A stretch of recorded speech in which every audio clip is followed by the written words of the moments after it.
In this dedicated video, we look at the costumes of Winterfell's matriarch, Catelyn Stark, from the HBO series Game of Thrones, coming up.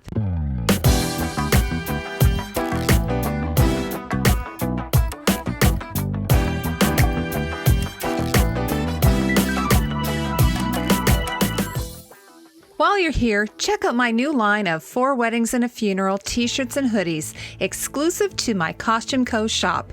Available in 2 styles and multiple colors, the design features custom illustrations by Patrick Lemieux. You'll find the store link in the description below. Welcome back to Costumeco. If you're new to the channel, I make videos analyzing movies and TV shows from a costume perspective. Because her gowns aren't as luscious as the gowns worn by Cersei Lannister or Marjorie Tyrell, Catelyn Stark doesn't tend to get as much attention. In a previous video on the costumes of Westeros, I touched in on Catelyn Stark's costumes, but with her continuing influence in the show, even moving into season 8, I thought it would be a good opportunity to have a closer look at her costumes, so let's dig right in.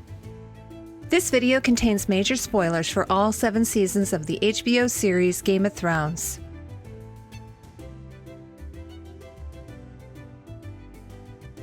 We first meet Catelyn along with the rest of the Stark clan in the pilot episode Winter is Coming. Series costume designer Michelle Clapton says of their clothing choices, the Starks have less available to them and are in different circumstances as they live in cold, damp weather. Available to them is wool, leather, fur, and some dyes. They have to think about warmth and wear the high padded embroidered collars as status rather than jewelry. The village people wear a similar form of this look. They are not ostentatious and are a loving family who are not trying to prove anything. Clapton adds that first you have to think about what they need, the practicality of it, what materials they have readily available. We also decided we'd have no jewelry, so there's a lot of embroidery and embellishments in the women's clothing, as well as these lovely padded neck pieces. Here's an exhibit display of Catelyn's costume on the left. A viewer pointed out to me that the cloak fabric is used on the trim of Ned's coat worn in King's Landing, showing their special bond.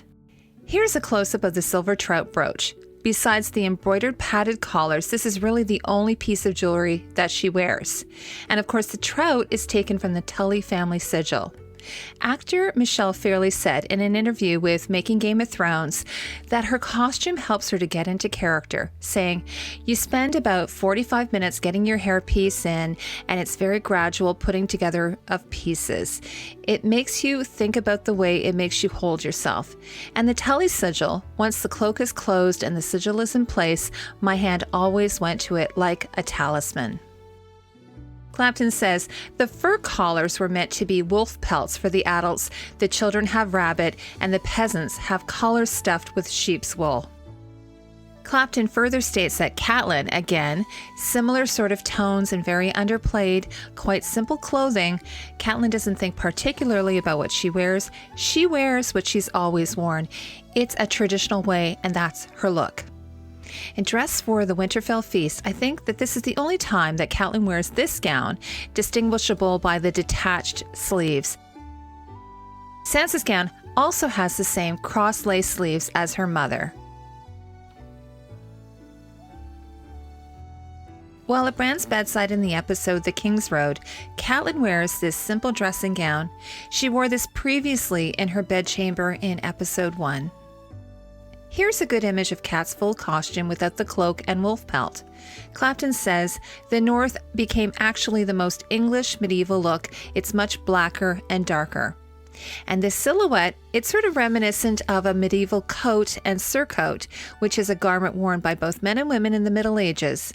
So the coat would be the undergown, in this case with long fitted sleeves, while the surcoat is the overgown with the hanging bell sleeves.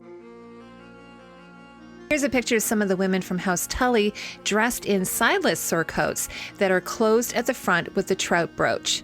The undergown, however, looks very similar to Catelyn's silhouette. Along with the 2 overgarments, Catelyn always wears a linen shift under her gown, just peeking out above the neckline. All of the Stark women and men wear this garment, although the women's shift is slightly longer. The neck is drawn in at the throat, a way of taking a large amount of fabric from a simply cut shift and bringing it together with a drawstring. For some reason, she's wearing these hand wraps. They look sort of like linen strips, which I assume are either to keep her hands warm or to protect her hands while doing handwork. She sometimes wears her pelt on the shoulder of her gown without the cloak. We see Sansa doing this in later seasons. Moving south in episode 3, Catelyn arrives in King's Landing without the cloak or pelt.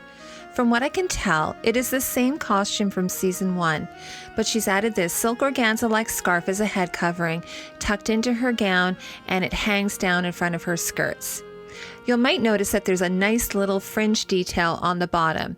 And also notice the breakdown of mud and dirt on the hem of the overgown.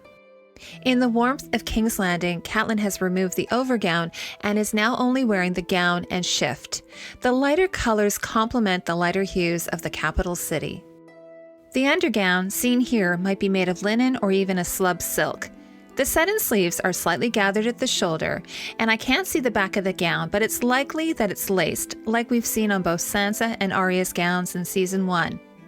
And then the excess fabric of the shift, meanwhile, is turned back to form a sort of cuff.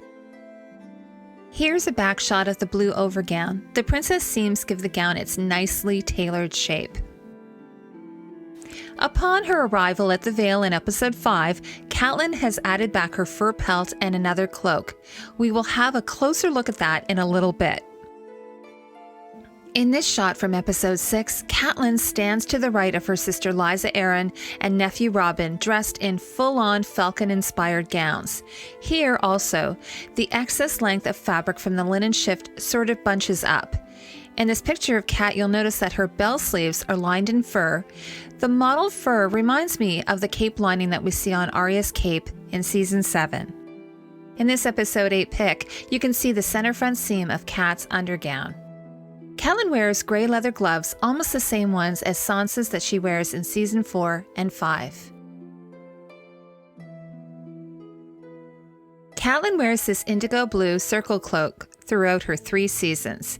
It carries her through from Winterfell to the Vale, Renly's camp in the Stormlands as seen in the season 2 episode What is Dead May Never Die, and then finally the twins. Here's Cat in the season 3 episode Dark Wings, Dark Words. The Melton wool cloak is gathered at the neck with thick cartridge pleats, and then it's wrapped about the body with cross straps, which is typical of other northern cloaks. In this scene, she's wearing it without the padded collars. Here's a close-up of the cross straps and border. As you can see, it's made from a contrasting wool, almost a teal blue color, and then it's embroidered by Michelle Carragher. Melton wool, which is a woven twill, is ideal in this application because it can be cut without fraying. Viewer Regina mentioned in a previous video that the embroidered motif looks like algae and corals, while Kay Wood, another viewer, thinks it looks like seaweed, kelp, or sea moss to go with the fish theme. I think these are all great guesses. And depending on the climate, Cat sometimes wears her wolf pelt collar. I think my personal favorite Catelyn gown, worn all too briefly in season 2, is pictured here in the episode Garden of Bones. She's now added a brown stock tie, which is a unisex garment worn in the North. We've also seen it on Jon, Ned, and Arya. Here's a close-up of the costume from a Game of Thrones exhibit, although the undershift is a blue-gray hue instead of natural.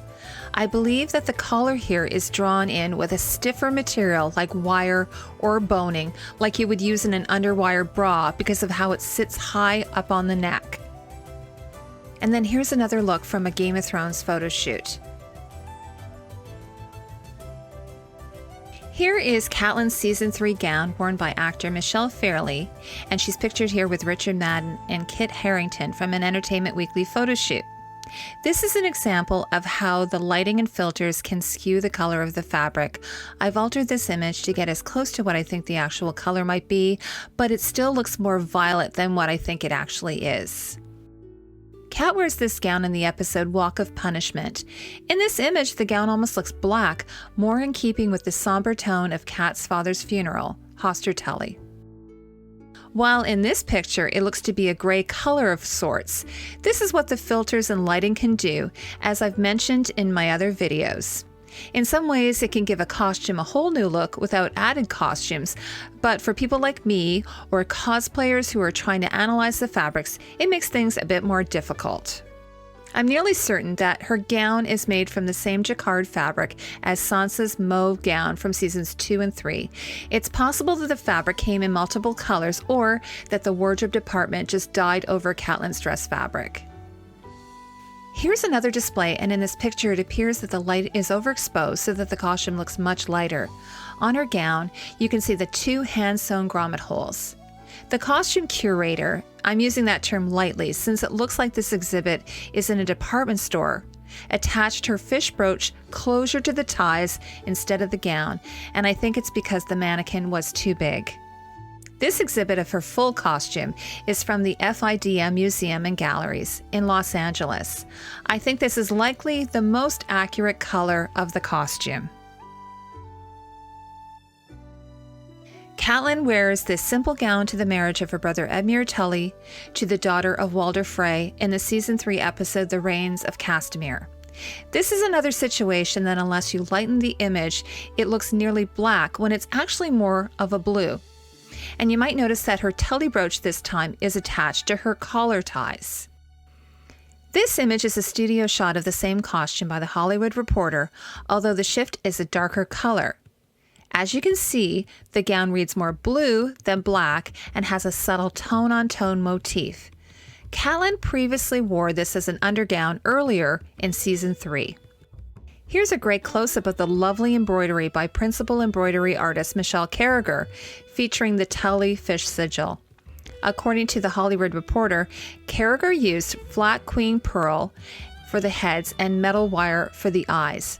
The linen shift peeking out at the top of the neckline is a light shade of blue, like the one she wore in the Red Wedding episode. Needless to say, things didn't end up well for Catelyn.